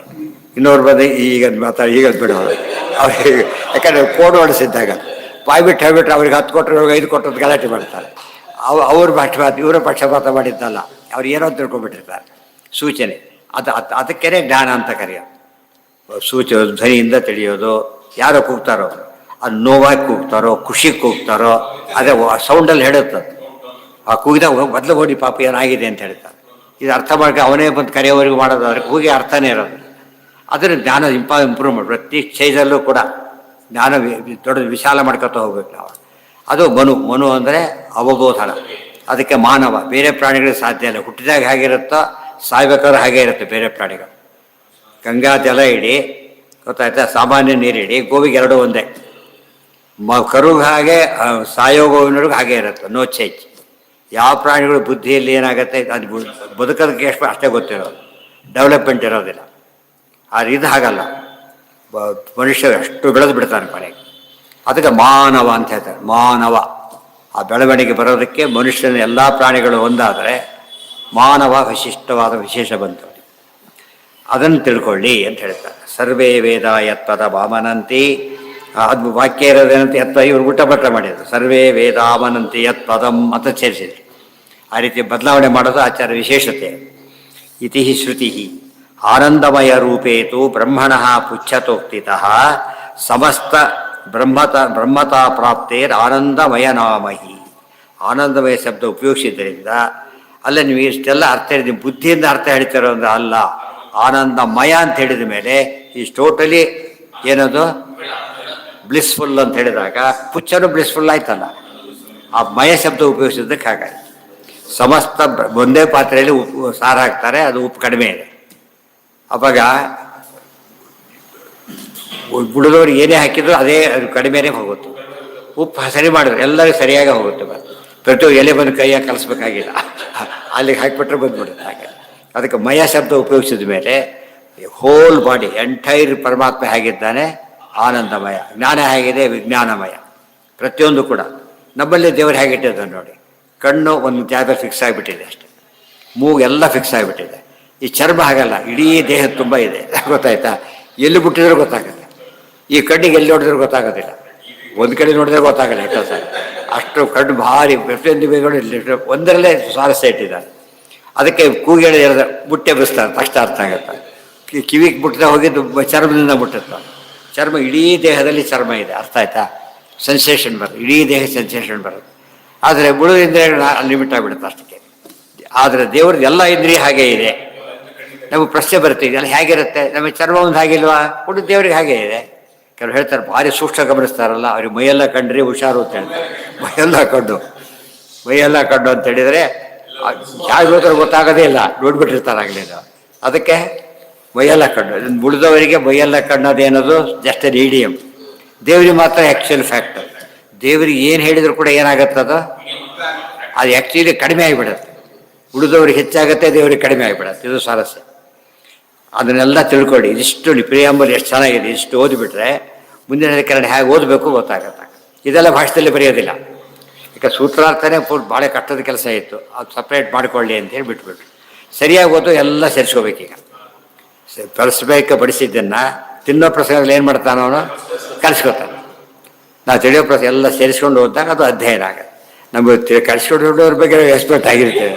ಅಲ್ಲಿ ಬಂದಾಗ ಅದು ಅಲ್ಲೇ ಬಡಿ ಬಂದಿರಿ ಮದ್ದು ವಿಜಯರೇ ಅನುವ್ಯಾಖ್ಯಾನ ಎಲ್ಲ ಸೇರಿಸ್ಬೇಕು. ಆನಂದಮಯ ರೂಪೇತು ಬ್ರಹ್ಮಣ ಪುಚ್ಛತೋಕ್ತಿತಃ ಸಮಸ್ತ ಬ್ರಹ್ಮತಾ ಪ್ರಾಪ್ತೇ ಆನಂದಮಯ ನಾಮಹಿ. ಅದಕ್ಕೆ ದೇವರಿಗೆ ಆನಂದಮಯ ಅಂತೇಳಿ ಹೆಸರಿಟ್ಟು. ಆನಂದ ಅಂದ್ರು ದೇವರು, ನಂದ ಅಂದ್ರೆ ಆನಂದೋ ನಂದನೋ ನಂದಃ. ನಂದ ಅಂದ್ರು ದೇವರು, ಆನಂದಿ ಅಂದ್ರು ದೇವರು, ಆನಂದಮಯ ಅಂದ್ರು ದೇವರು. ದೇವ್ರ ಬಗ್ಗೆ ಎಷ್ಟೆಷ್ಟು ಹೇಳ್ತಾರೆ ಅಷ್ಟಷ್ಟು ಕ್ಲಾರಿಟಿ ಜಾಸ್ತಿ ಆಗ್ತಾ ಹೋಗುತ್ತೆ. ಬ್ರಹ್ಮ ಶಬ್ದಸ್ಯ ಚ ಅಭ್ಯಾಸಾತ್ ಪಂಚರೂಪಾದಿ ಹೊಸ ವಿಷಯ. ವಿಜ್ಞಾನಮಯ 5 ಕೂಡ ಭಗವದ್ ರೂಪಗಳೇ, ಅವರಲ್ಲ ಅಂತ ಹೇಳ್ತಾರೆ ಆಚಾರ್ಯ. ಒಬ್ಬರೇ ಹೇಳಿದ 5 ಭಗವದ್ ರೂಪಗಳೇ: ಅನ್ನಮಯ, ಪ್ರಾಣಮಯ, ಮನೋಮಯ, ವಿಜ್ಞಾನಮಯ ಮತ್ತು ಆನಂದಮಯ. ಕೋಶ ಅಂದ್ರೆ ಏನು, ನಮ್ಮ ದೇಹದ 5 ಕಂಪಾರ್ಟ್ಮೆಂಟ್ಸ್ ಅಷ್ಟೆ, ಗೊತ್ತಾಯ್ತಾ. ಇದು ಬೇರೆ ಪ್ರಾಣಿಗಳ ಮನುಷ್ಯರಿಗೆ ಮಾತ್ರ ಹೇಳಕ್ಕೆ ಸಾಧ್ಯ ಇರೋದು. ಬ್ರಹ್ಮತ ಅವಯವೇ ಸ್ಯಾತ್ ಅಂದರೆ ನಮ್ಮ ಮನಸ್ಸು ಎಷ್ಟಿದೆ ಒಂದು ಲಿಮಿಟೆಡ್ ಆಗಿದೆ. ದೇವರ ಮನೋಮಯ, ನಮ್ಮ ಜ್ಞಾನ ಲಿಮಿಟೆಡ್, ವಿಜ್ಞಾನಮಯ. ಅದೇ ರೀತಿ ಅನ್ನ ಲಿಮಿಟೆಡ್ಡು, ಅಂದರೆ ನಾವು ಉಪಜೀವ್ಯ ಅಂತ ಎಷ್ಟೇ ಹೇಳಿದರೂ ನಮಗೆ ಉಪಜೀವ್ಯರು ಯಾರೋ ಇದ್ದಾರೆ, ನಾವು ಇನ್ನೊಬ್ರಿಗೆ ಆಗಿಬಿಡ್ತೇವೆ. ಅದು ದೇವ್ರು ಹಾಗಾಗಿ ಯಾವಾಗಲೂ ಕೂಡ ಅನ್ನ ಅಂದರೆ ಅನ್ನನೇ, ಅಂದರೆ ಅವನ ಮೇಲೆ ಡಿಪೆಂಡೆನ್ಸ್, ಬೇರೆ ಕಡೆ ಬಿಡೋಕ್ಕೆ ಸಾಧ್ಯ ಇಲ್ಲ. ಆ ಪದ ಉಪಯೋಗಿಸ್ತಾರೆ. ಸೊ ಬ್ರಹ್ಮತ ಅವಯವೇ ಸ್ಯಾತ್ ಮುಂದೆ ಅಲ್ಲ, ಬ್ರಹ್ಮ ಅಂತ ಹೇಳಿದ್ರೆ ಅವಯವಕ್ಕೂ ಬ್ರಹ್ಮ ಅಂತ ಕರೀತಾರೆ ಅಂತ ಹೇಳಬೇಕಾಗಿದೆ. ಈಗ ಅದಕ್ಕೋಸ್ಕರ ಬ್ರಹ್ಮ ಅಂತ ಹೇಳಿದ ಆನಂದ ಎಲ್ಲ ಸೇರ್ಕೊಂಡ್ಬಿಡುತ್ತೆ. ಅದಕ್ಕೆ ಪದ ಉಪಯೋಗಿಸಿದ್ದಾರೆ. ಆನಂದಮಯ ಅವಯವಿ ಬ್ರಹ್ಮಪುಚ್ಛ ಅಂದರೂ ಒಂದೇ, ಬ್ರಹ್ಮ ಸ್ವಗತ ಭೇದ ವಿವರ್ಜಿತ ಅಂದರೂ ಒಂದೇ. ಹಾ ಅದೇ ಹೇಳಿದ್ದು ಅನ್ನಂ ನಮ್ಮಿದೆ ಎರಡರ್ಥ. ಒಂದು ಉಪಜೀವಿ ಆಸರೆ ಕೊಟ್ಟವನು ಬೈಬೇಡಿ, ಯಾವ ಕೆಲಸ ಮಾಡ್ತಾ ಅವನೇ ಬೈಕತ್ತ ಓಡಾಡಿದರೆ ಮರುಳು ಬರಬೇಡ ಅಂತ ಕಳಿಸ್ತಾನೋ ಇಲ್ಲೋ. ದೇವರನ್ನು ಅವಲಂಬಿಸಿ ಬದುಕಿರೋದ್ರೆ ಅನ್ನಂ ನನಿಂದ್ಯ ಗೊತ್ತಾಯ್ತಾ, ಉಪಜೀವ್ಯ. ಅದಕ್ಕೆ ನಾ ಅನ್ನ ಬೇಡ ಆಗಿದ್ರು ಕೂಡ ನೀವು ಅದು ಪ್ರೊಟೆಕ್ಟ್ ಮಾಡಿ, ಉಳಿದವರಿಗೂ ಬರುತ್ತದು. ಅದಕ್ಕೆ ನಮ್ಮಲ್ಲಿ ಪದ್ಧತಿ ಬಡಿಸ್ಬೇಕಾದ್ರೆ ನಾವು ಹೋಟ್ಲು ಬಡಿಸೋ ಬೇರೆ ಮನೆಯಲ್ಲಿ ಬಡಿಸೋ, ಅವರು ಸ್ಪಂಡ್ ಪಾತ್ರೆಯಲ್ಲಿ ತರ್ತಾರೆ, ತರೋದ ಕಾಳು ದೊಡ್ಡ ಹೊತ್ಕೊಬರೋಕ್ಕಾಗಲ್ಲ ಅಂತ ತರ್ತಾರೆ. ನಮ್ಮಲ್ಲಿ ಹಾಗಲ್ಲ. ಅಕಸ್ಮಾತ್ ವೇಸ್ಟ್ ಮೈಲಿಗೆ ಆದರೆ ಅದೊಂದೇ ಆಗುತ್ತೆ, ಉಳಿದ ಹಾಗೆ ಇರುತ್ತೆ. ಅರ್ಥ ಆಯ್ತಾ ನಿಮಗೆ? ಒಂದು ಸರ್ತಿ ಯಾವುದೋ ದೊಡ್ಡ ಸಮಾರ ಆದರೆ ಒಂದಿಷ್ಟು ಯಾವುದೋ ಐಟಮ್ ಮಾಡಿದ್ದಾರೆ, ಬಡಿಸೋನು ಬಂದ, ಯಾರು ಬಿಟ್ಟುಬಿಟ್ಟ. ಅದು ಆ ಐಟಮೇ ಇಲ್ಲ ಯಾರಿಗೂ, ಬಾಡಿದೆಲ್ಲ ತಂದು ಬಿಟ್ಟಿದ್ದು. ಸ್ವಲ್ಪ ತಂದರೆ ಅಷ್ಟು ಪಾತ್ರೆ ಇಟ್ಟರೆ ಬೋದು ಹೋಗ್ತಿತ್ತು ಅಷ್ಟೇ. ಬಿಟ್ಟು ಮೈಲಿಗೆ ತಾನು ಆ ಕಡೆ ಹೊಟ್ಟೆ ಉಳಿದವ್ರು ಬಡಿಸೋಕೆ ಬರೋದು. ಅದು ಎಷ್ಟು ಕಾಮನ್ ಸೆನ್ಸ್ ಇದೆ ನಮ್ಮಲ್ಲಿ. ಕೆಟ್ಟರೆ ಎಲ್ಲ ಕೆಡಬಾರ್ದು, ಅಷ್ಟು ಮಾತ್ರ ಕೆಡಬಾರ್ದು. ಇದು ಈ ದೃಷ್ಟಿಯಲ್ಲಿ ಅದು ಬಡಿಸೋ ಆಲ್ಟ್ ಅದು ಸುಮ್ಮನೆ ಬಡಿಸೋ, ಇರೋದನ್ನ ಹಾಕೋದು ಬಡಿಸೋ ಅಂತ ಕರೆಯೋದಿಲ್ಲ. ಬರೆಯೋದಂದ್ರೆ ಡಿಕ್ಷನರಿ ಇಟ್ಕೊಂಡು ಬರೆಯಲ್ಲ, ಸ್ವಲ್ಪ ಲೈನ ಜೋಡಿಸ್ಬಿಟ್ರೆ ಆ ಲೇಖನ ಆಗೋದಿಲ್ಲ. ಜೋಡಿಸೋ ಕ್ರಮದಲ್ಲಿ ಬರೀಬೇಕು. ಈಗ ದೃಷ್ಟಾಂತ ಕೊಡ್ತಾರೆ, ಅದೆಲ್ಲ ಸರಿನೇ. ಈಗ ಮಹಾಭಾರತ ಹೇಗೆ ಓದಬೇಕು, ಗೀತೆ ಹೇಗೆ ಓದಬೇಕು ತೋರಿಸ್ತಾರೆ. ಕೃಷ್ಣ ಇದ್ದಾರೆ, ಕೃಷ್ಣ ವಿಶ್ವರೂಪ ತೋರಿಸ್ತಾ, ಅದು ಎಲ್ಲರಿಗೂ ಗೊತ್ತಿದೆ. ಆಚಾರ್ಯ ನೋಡಿ ಗಮನಿಸಿ ಅಂತ ಹೇಳ್ತಾರೆ. ಕೃಷ್ಣನ ಬಗ್ಗೆ ಹೇಳಿದ್ದಾರೆ ಮೊದಲು. ಕೃಷ್ಣ ಯಾರಾತ? ಕೃಷ್ಣ ಕೇಶ. ಕೃಷ್ಣ ಕೇಶ ಅರ್ಥ ಆಯ್ತಾ? ಬಲರಾಮ ಶುಕ್ಲಕೇಶದ ಆವೇಶ. ಕೃಷ್ಣ ಆ ಕೇಶ ಆವೇಶ ಅಲ್ಲ, ಕೃಷ್ಣನೇ ಕೃಷ್ಣ ಆವೇಶ. ತಾನು ಪೂರ್ಣ. ಈಗ ಏನು ಮಾಡಿದ ಕೃಷ್ಣ? ಈಗ ಅರ್ಜುನ ನೋಡಿ ನನ್ನ ಅಂತ ತೋರಿಸ್ದ. ಆದರೆ ಕೃಷ್ಣ ಕೇಶದಲ್ಲಿ ವಿಶ್ವರೂಪ ತೋರಿಸ್ದೆ ಅಂದಮೇಲೆ ಪರಮಾತ್ಮನ ಪ್ರತಿಯೊಂದು ಅವಯವ ಏನಂತ ಆಯ್ತು? ಈಗ ಪರಿಪೂರ್ಣ ಅಂತ ಆಯ್ತು. ನಾನು ಅಲ್ಲಿ ತೊಗೊಂಬರ್ತೀನಿ, ಒಂದು ನಿಮಿಷ ಇರೋದು ತೊಗೊಬರಲಿಲ್ಲ ಕೃಷ್ಣ. ಆ ಕ್ಷಣಕ್ಕೆ ನೋಡು ಅಂತ ಹೇಳ್ಬಿಟ್ಟು. ಆ ಶಿಶುಪಾಲ ಆ ಕ್ಷಣಕ್ಕೆ ಚಕ್ರ ಬಂದು ಎತ್ತ ಕೈ ಬಂದಾಯ್ತು. ಮೋಹಿನಿ ಚಕ್ರ ಬಂದಾಯ್ತು. ಆಗಲೇ ಎಲ್ಲೋ ತರಬೇಕಾಗಿಲ್ಲ ಪರಮಾತ್ಮನಿಗೆ. ಈಗ ನಮಗೆ ಯಾಕೆ ಪುರಾಣ ಹೇಳ್ತಾರೆ ಅರ್ಥ ಆಗುತ್ತೆ, ಕಥೆ ಎಲ್ರಿಗೂ ಅರ್ಥ ಆಗುತ್ತೆ. ಇಷ್ಟು ಆದರೆ ಕಥೆ ಅರ್ಥ ತೀರಿ ಅರ್ಥ ಆಗೋದು. ತೀರಿ ಅರ್ಥ ಮಾಡ್ಕೊಳ್ಳೋ ಸುಲಭದ ಕೆಲಸ ಅಲ್ಲ. ಅದಕ್ಕೇ ಎಲ್ಲರಿಗೂ ತಿಳಿಯಲಿ ಅಂತೇಳಿ ಇತಿಹಾಸ ಪುರಾಣಗಳನ್ನು ಬರೆದು ಒಬ್ಬ ಹೆಚ್ಚು ಪ್ರೌಢಾಧ್ಯಾಯನಿಗೆ ತೀರಿ ಹೇಳಿ. ಅರ್ಥ ಆಯ್ತಾ? ಇದು ಎಲ್ಲರಿಗೂ ಆಗೋದಿಲ್ಲ. ಆದ್ದರಿಂದ ಅವರು ಅನುಸಂಧಾನ ಮಾಡಿಕೊಂಡ್ರೆ ಸಾಕು. ಆದರೆ ಸಾಧ್ಯ ಇದ್ದವ್ರು ಏನು ಮಾಡ್ಬೇಕು? ಯಾವಾಗಲೂ ಸುಮ್ಮನೆ ಆಗದೇ ಇದ್ದವ್ರು ಫೋಟೋ ನೋಡ್ಬಿಡ್ತಾರೆ, ಕೈ ಮುಗ್ತಾರೆ, ಮುಗಿದೋಯ್ತು ಅಷ್ಟೇ. ಇವತ್ತು ನೇಪಾಳ ಎಲ್ಲ ಹೋಗ್ತೀವ್ರು ಕೆಲವು ಕಡೆಗೆ ಹೋಗ್ಲಿಕ್ಕೆ ಆಗೋದೇ ಇಲ್ಲ. ಫೋಟೋ ನೋಡಿ ಕೈ ಮುಗಿಬಿಟ್ರೆ ನೋಡ್ದಾಗಲ್ಲ. ಆದರೆ ಎಲ್ಲಿ ಹೋಗ್ಲಿಕ್ಕೆ ಸಾಧ್ಯ ಇದೆ ಅಲ್ಲಿಗೇನು ಮಾಡ್ತೀವಿ ನಾವೀಗ? ಹೋಗ್ತೀವಿ. ಆ ರೀತಿ ಪ್ರಯತ್ನ ಪಡೋದು ಶಾಸ್ತ್ರ. ದೃಷ್ಟಾಂತ ನೋಡಿ ಹೇಗಿದೆ. ಯಥೈವ ಕೃಷ್ಣ ಕೇಶಸ್ಯ ಕೃಷ್ಣ. ಈ ನಮ್ಮ ವಿಷ್ಣು ಕೃಷ್ಣ ಸಹಸ್ರನಾಮ ಅಷ್ಟೋತ್ಸವನಾಮ ಸ್ತೋತ್ರ ಓದು. ಶ್ರೀಕೃಷ್ಣ ವಿಶ್ವರೂಪ ಪ್ರದರ್ಶಕ. ಅದರಲ್ಲೇ ಕೃಷ್ಣ ರೂಪದಲ್ಲೇ ಅದೊಂದು ಕೇಶ ವಿಶ್ವರೂಪ ತೋರಿಸ್ತಾನೆ ಅಂದಮೇಲೆ ಅನುವ್ಯಾಖ್ಯಾನ ಅರ್ಥ ಆಗುತ್ತೆ. ಆಚಾರ್ಯ ಪ್ರತ್ಯೇಕ ಎಲ್ಲದಕ್ಕೂ ಬರೆಯೋದಿಲ್ಲ, ಬಟ್ ಯಾವುದಕ್ಕೂ ಬರೆಯೋದೇ ಬಿಟ್ಟಿಲ್ಲ. ಅವರು ಜೋಡಿಸ್ಕೊಳ್ಳೋದು ಕೆಲಸ ಮಾಡಬೇಕು ನಾವೇ. ಎನಿಥಿಂಗ್ ಶಾಸ್ತ್ರ ಕನೆಕ್ಟ್ ಆದರೆ ಆಚಾರ್ಯ ಬರೆದಿದ್ದಾರೆ ಅಂತ. ಎಲ್ಲಿ ಬರೆದಿರ್ತಾರೆ ಹುಡುಕ್ಬೇಕಲ್ಲ, ಕರೆಕ್ಟಾಗಿ ಸಿಗುತ್ತೆ. ಅರ್ಥ ಆಯ್ತಾ? ಅಲ್ಲಿ ಹೇಳ್ತಾರೆ ವಿಶ್ವರೂಪಾಧ್ಯಾಯಾದೇಶ್ಚ ರೂಪವಾನವಸೀಯತೆ. ಗೀತಾ ಭಾಷೆದಲ್ಲಿ ಹೇಳ್ತಾರೆ ವಿಶ್ವರೂಪ ಅಧ್ಯಾಯ ಓದಿದ ಮೇಲೆ ಪರಮಾತ್ಮ ನಿರಾಕಾರ ಅಂತ ಕರೆಯೋದು ಸಾಧ್ಯನೇ ಇಲ್ಲ. ಅಂಥ ಪರಿಪೂರ್ಣ ಆಕಾರ ನಿರಾಕಾರ ಅಂತ ಕರೆಯೋದು ಏನು ಮಾಡಬೇಕಾಗ? ನಿರಾಕಾರ ಶಬ್ದ ಇದೆ ಇಲ್ಲ ಅಂತಲ್ಲ, ಅದು ನಮ್ಮಂಥ ಆಕಾರ ಅಲ್ಲ ಅಷ್ಟೇ ಅರ್ಥನೇ ಹೊರತು ಆಕಾರನೇ ಇಲ್ಲ ಅಂತ ಅರ್ಥ ಅಲ್ಲ. ಅದಕ್ಕೆ ಯಥೈವ ಕೃಷ್ಣಕೇಶಸ್ಯ ಕೃಷ್ಣಸ್ಯ ಬ್ರಹ್ಮತಾಖಿಲ ದರ್ಶಿತಾ ಚೈವ ಪಾರ್ಥಾಯ ನಿಸ್ಸೀಮಾ ಶಕ್ತಯೋಶ್ಯಹಿ.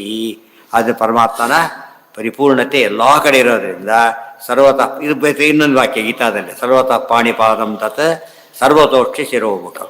ಎಲ್ಲ ಕಡೆ ಕೈ ಕಾಲು ಪ್ರತಿಯೊಂದು ಇಂದ್ರಿಯದಲ್ಲಿ ಪ್ರತಿಯೊಂದು ಇಂದ್ರಿಯ ಸೇರ್ಕೊಂಡ್ಬಿಟ್ಟಿದೆ. ಪ್ರತಿಯೊಂದು ಪರ್ಫೆಕ್ಟಾಗಿ ತುಂಬ ಸೇರ್ಕೊಂಡಾಗ ಏನಾಗುತ್ತೆ ಅಂದರೆ ಇಕ್ಕಟ್ಟಾಗಿಬಿಡೋದು. ಅದಿಲ್ಲ ದೇವರಿಗೆ. ಅದು ಮತ್ತೊಂದು ಮ್ಯಾಜಿಕ್. ಅದು ಎಲ್ಲ ಗುಣ ಪರಿಪೂರ್ಣವಾಗಿ ಒಂದೇ ಪರಿಪೂರ್ಣ ಗುಣದಲ್ಲಿವೆ. ಅದು ದೇವರ ಚಿಂತನೆ. ಆ ಚಿಂತನೆ ಮಾಡಿದಷ್ಟು ನಮ್ಮ ಬುದ್ಧಿ ಏನಾಗುತ್ತಾಗ ಭಾಳ ವಿಶಾಲವಾಗಿ ಶುರುವಾಗುತ್ತೆ. ಅಂಥ ಬುದ್ಧಿಗೆ ದೇವರು ಕಾಣಿಸ್ತಾರೆ. ಆ ಮಾತು ನಖಸ್ತುತಿಯಲ್ಲಿ ಹೇಳ್ತಾರೆ. ಏನಂತ? ಶ್ರೀಮತ್ ಕಂಠಿ ಇರವಾಸ್ಯ ಪ್ರಸರಗರ ದಾರಿ ತಾರಾತಿ ದೂರ ಪ್ರತಾಂತ ಶಾಂತ ಪ್ರವಿತತ ಮನಸ್ಸಿನ ವಿತತ ತತ ವಿತತ ಪ್ರವಿತತ. ಮನಸ್ಸು ಭಾರಿ ಬ್ರಾಡ್ ಆಗಬೇಕು, ಆವಾಗ ದೇವರು ಕಾಣಿಸ್ತಾನೆ ಅಂತ ಹೇಳಿದ್ರು. ಭಾರಿ ಬ್ರಾಡ್ ಆದರೆ ಮಾತ್ರ ದೇವರು ಕಾಣಿಸೋದು. ಇಷ್ಟೇ ಎಷ್ಟು ಕ್ಯಾನ್ವಾಸ್ ಕೊಟ್ಟು ಇದರ ಸಮುದ್ರ ಚಿತ್ರ ಬರೀ ಪಟ್ಟ ಬರೀ ಏನು ಆಗೋದಿಲ್ಲ. ಯಾಕೆ ಅದು ತಕ್ಕಂತೆ ಏನು ಮಾಡ್ಬೇಕು, ಅದಕ್ಕೆ ದೊಡ್ಡ ಜಾಗ ಬೇಕು. ಅರ್ಥ ಆಯ್ತಾ? ಒಂದು 3x3 ಮೈದಲ್ಲಿ ಮಂಚ ಹಾಕು ಅಂತ ಕೇಳಿದ್ರೆ ಹೇಗೆ ಹಾಕ್ತಾನೆ? ಸಾಧ್ಯ ಇಲ್ಲ. ಅದು ದೇವ್ರದ್ದು ಮಾತ್ರ ದೊಡ್ಡ ಮ್ಯಾಜಿಕ್. ಅಲ್ಲಿಗಿರಲಿ, ನಾಳೆ ದಿವಸ ಮುಂದಿನ ಭಾಗ. ಇದೆಲ್ಲ ನಿಮ್ಗೆ ಅರ್ಥ ಆಗೋದೆಲ್ಲ ಪದ ಒಂದು, ಕಾನ್ಸೆಪ್ಟ್ ಅರ್ಥ ಆಗೋದು ಇನ್ನೊಂದು. ಅದಕ್ಕೆ ಯಾವಾಗಲೂ ಟ್ರೈ ಮಾಡಬೇಕು, ಕಾನ್ಸೆಪ್ಟನ್ನು ಮರಿಬಾರ್ದು. ತುಂಬ ಜನ ಶಬ್ದಗಳು ಸಾಕಷ್ಟು ತಿಳ್ಕೊಂಡಿದ್ರು ಕಾನ್ಸೆಪ್ಟ್ ಗೊತ್ತಿರೋದಿಲ್ಲ, ಅರ್ಥ ಆಗಿಲ್ಲ ಅಂತ ಕರೀತಾರೆ. ಓದಿದ್ದಾನೆ ಅರ್ಥ ಆಗಿಲ್ಲ, ಅದಾಗಬಾರ್ದು. ಕಾನ್ಸೆಪ್ಟ್ ತಿಳ್ಕೊಂಡು 2ನೇ ಪಾಯಿಂಟ್. ಆಮೇಲೆ ಅನುಸಂಧಾನಕ್ಕೆ ಬರಬೇಕದು, ಅದು ನೆಕ್ಸ್ಟ್ ಪಾಯಿಂಟ್. ಆಮೇಲೆ ಎಂಜಾಯ್ ಮಾಡಬೇಕು, ಅಲ್ಲಿಗೆ ಪೂರ್ತಿ ಆದಾಗ. ಇವತ್ತೆಲ್ಲ ಕೊಟ್ಟಿದ್ದಿಲ್ಲ ಕ್ಯಾಪ್ಸುಲ್ ಟೈಪ್. ನಾವು ಮೈಸೂರು ಪಾಕ್ ತಿಂದ್ಬಿಟ್ಟು ಏನಾಗ್ತದೆ, ಕಟಕಟ ನುಗ್ತಾವೆ. ಮೈಸೂರು ಪಾಕ್ ಕೊಟ್ಟರು ಅಷ್ಟೇ, ವಿಷ ಕೊಟ್ಟರು ಅಷ್ಟೇ. It makes no difference. ಯಾವಾಗ ಅದನ್ನು ಓಪನ್ ಮಾಡಿದಾಗತ್ತೆ ಅವಾಗ ಅದು ಸ್ವಾರಸ್ಯ ಬರ್ತದೆ.